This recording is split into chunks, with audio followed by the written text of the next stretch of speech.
Assalamualaikum warahmatullahi wabarakatuh. Selamat pagi kepada Bapak Dimas selaku dosen pengampu mata kuliah Statistika Bisnis.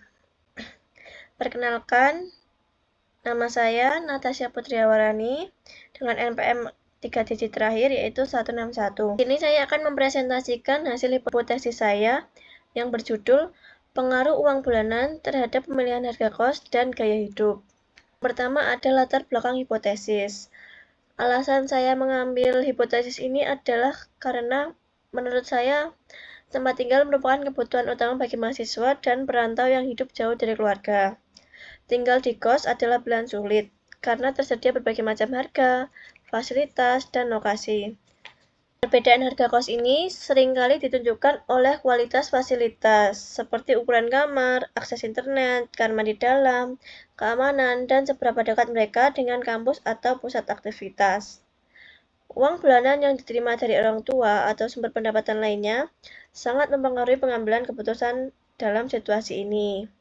Nah, fenomena ini menunjukkan bahwa keputusan tentang harga kos tidak hanya didasarkan pada preferensi kenyamanan atau kebutuhan fasilitas, tetapi juga sangat ditentukan oleh kemampuan ekonomi individu. Ketidaksesuaian antara uang bulanan dan harga kos dapat menimbulkan tekanan finansial yang berdampak pada kesejahteraan mahasiswa. Jadi, menurut saya ini sangat penting untuk memahami hubungan antara kedua variabel ini. Oleh karena itu, penelitian tentang pengaruh uang bulanan terhadap harga kos dapat bermanfaat untuk memahami perilaku finansial mahasiswa. Ini juga dapat membantu mahasiswa dalam membuat keputusan memilih tempat tinggal yang lebih bijak dan sesuai kemampuan. Lalu selanjutnya ada metodologi penelitian. Yang pertama, penelitian ini saya menggunakan metode kuantitatif. Mengapa menggunakan metode kuantitatif?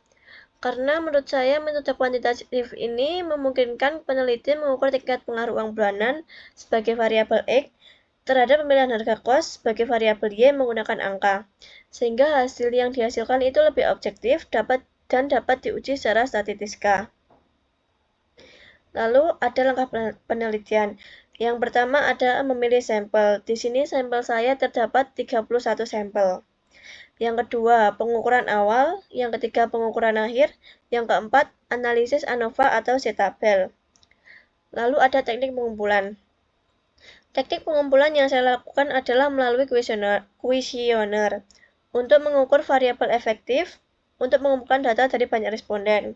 Nah, mahasiswa sendiri merupakan populasi penelitian yang biasanya berjumlah banyak. Nah, kuesioner ini memungkinkan peneliti mengumpulkan data dari puluhan hingga ratusan responden secara cepat, baik dalam bentuk Google Form maupun kertas. Lalu selanjutnya ada statistika deskriptif. Di sini ditampilkan statistika deskriptif dari variabel uang bulanan X dan harga kos Y. Rata-rata uang bulanan responden sebesar 1.774.000 dengan median 1.250.000 dan modus 2 juta. Nilai minimum uang bulanan adalah 500.000 dan maksimumnya adalah 5 juta. Dengan standar deviasi sebesar 1.246.000 yang menunjukkan variasi data ini cukup besar. Sementara itu, harga kos memiliki rata-rata sebesar 953.000 dengan median dan modus sebesar 900.000. Harga kos minimum tercatat sebesar 500.000 dan harga kos maksimum itu 2 juta dengan standar deviasi 394.000. Nah, di statistika deskripsi ini respondennya pada kedua variabel ini berjumlah sama 31 orang. Lalu selanjutnya ada Z-test. Z-test ini kita membandingkan rata-rata variabel X dan Y. Hasil dari Z statistik ini adalah min 2618 dengan menggunakan 2 JC dan p-value-nya adalah 0.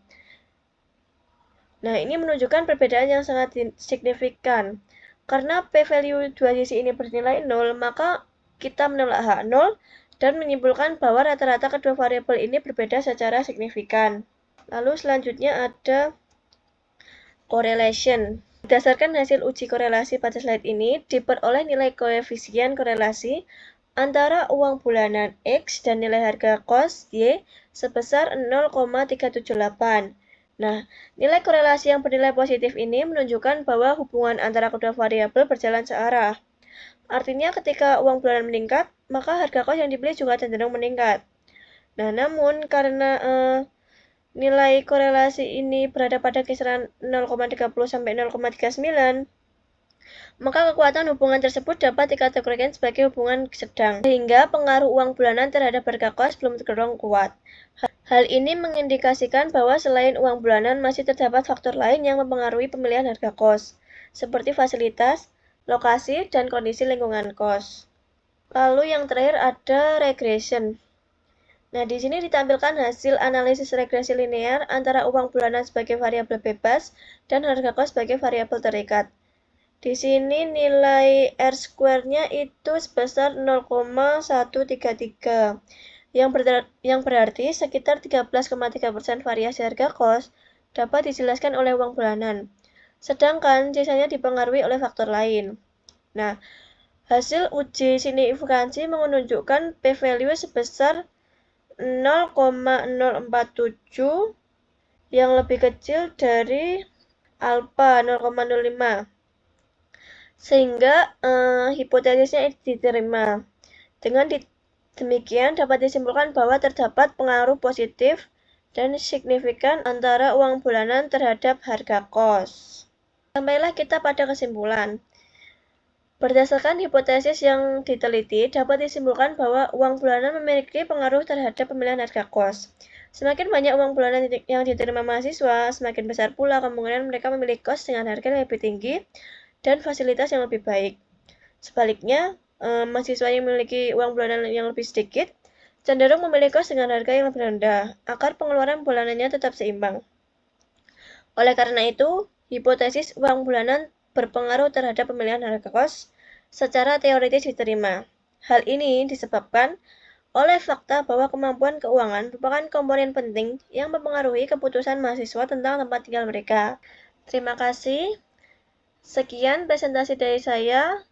Mohon maaf bila ada salah kata, baik yang disengaja maupun tidak disengaja. Wassalamualaikum warahmatullahi wabarakatuh.